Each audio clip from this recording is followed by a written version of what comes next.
Hello there, Tarky here. Just a little reminder, short one this time, to say that it's local election time next Thursday, the 4th of May. I always think it's worth voting in any election, but certainly this time there is a good chance we can actually demonstrate our displeasure with the current government.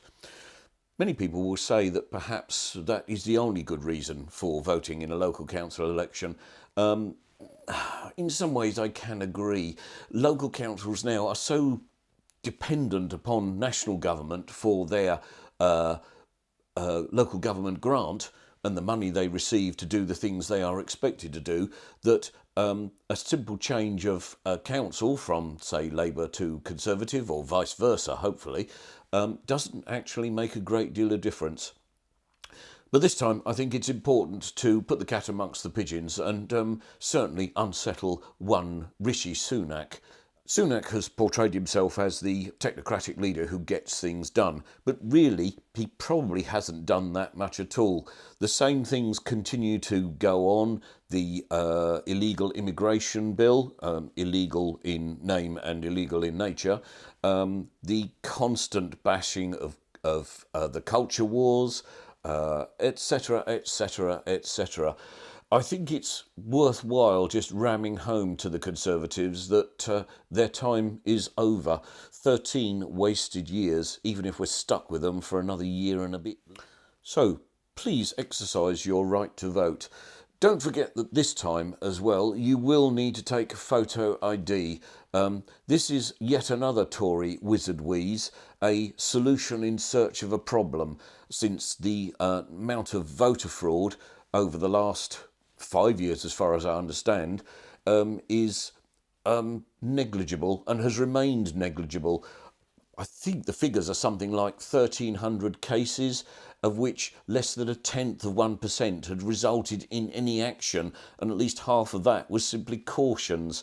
We don't have a problem with voter fraud in this country, not in the same way that we do have a problem with not being able to get rid of the party in government at the moment. Anyway, you will need to take voter ID. Note that this does differ. The age you are, the older you are, the laxer it gets, which again leads great many people to the suspicion that this, of course, is straight out of the right-wing playbook. Let's try and disenfranchise as many of the possible voters for other parties, more progressive parties, as we can. It may be backfiring.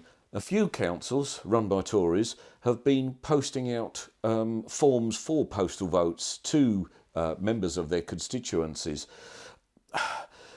Other people have suggested it may be a very clumsy attempt at a data grab. Even the Electoral Commission has said they cannot confirm the legality of this action. Indeed, there are so many questions that arise from the way this is being done that the questions will just lead to more questions.